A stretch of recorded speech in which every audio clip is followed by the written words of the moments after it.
Family members అందరితో మంచిగా time spend చేశాక ఇంకా అమ్మ వాళ్ళ ఇంటికి బై బై చెప్పి అత్తగారి ఇంటికి బయలుదేరిపోయాం. సో కరెంట్లీ టైం అయితే 30 అవుతుంది. 11:15కి మా బస్.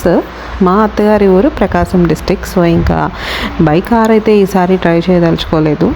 బస్లో వెళ్దామని డిసైడ్ అయ్యి ఇటు బస్ జర్నీ చూస్ చేసుకున్నాము. ఇక్కడైతే అసలు టైంతో సంబంధం లేకుండా బస్ స్టాండ్ అయితే అసలు ఎంత రష్గా ఉందో. పోలీస్ కూడా ఉన్నారు సేఫ్టీ కోసం. బస్సు ఎక్కిన వెంటనే మావాడైతే అసలు ఇటు విండో సీట్ కోసం తెగ గోల చేశాడు. నాకైతే ఇప్పటికీ కూడా విండో సీట్ చాలా ఇష్టము. మొత్తానికి ఈ ఇండియా ట్రిప్లో ట్రైన్ జర్నీ అయిపోయింది, బస్ జర్నీ కూడా కంప్లీట్ చేసేసాం సక్సెస్ఫుల్గా. అసలు గహన్ అయితే బస్ జర్నీ అని చెప్పిన దగ్గర నుంచి బాగా ఎగ్జైట్ అయిపోయాడు. బస్ ఎక్కిన తర్వాత నేనైతే జర్నీలో నిద్రపోను, రైట్ అంతా చూస్తూనే ఉంటానన్నాడు. పాపం జర్నీ స్టార్ట్ అయిన పావు గంటలోనే నిద్ర పట్టించేశాడు.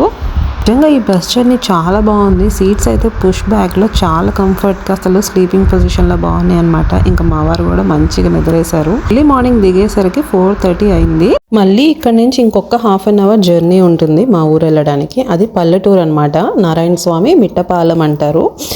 అసలు అక్కడికి బస్సెస్ ఉండవు అనమాట, కనెక్టివిటీ ఓన్లీ ఆటోస్లోనే వెళ్ళాలి. ఎవ్రీ ఇయర్ శివరాత్రి టైంకి ఇక్కడ చాలా బాగా చేస్తారు జాతరలాగా. చూసారు కదా, ఇప్పుడు ఆల్రెడీ లైటింగ్స్ కూడా స్టార్ట్ అయిపోయినాయి. ఊర్లోకి ఎంటర్ అయిపోయాము. ఇంకెంతో దూరం లేదు, ఇంటికైతే వచ్చేసాము ఫైనల్లీ. ఆల్మోస్ట్ 3 years అవుతుంది ఈ ఇంటికి వచ్చిన మేము. అందుకని శుభంగా అయితే మంచిగా కుడికాలతో లోపలికి అడుగు పెట్టాను. ఇంట్లోకి అడుగు పెట్టగానే అసలు మన హోమ్ ఫీల్ వైబ్ ఉంటుంది కదా, అదైతే వచ్చేసింది.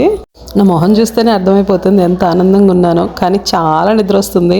ఉంటాను, మళ్ళీ నెక్స్ట్ వీడియోలో కలుద్దాం. వీడియో నచ్చితే like, share and subscribe. By by.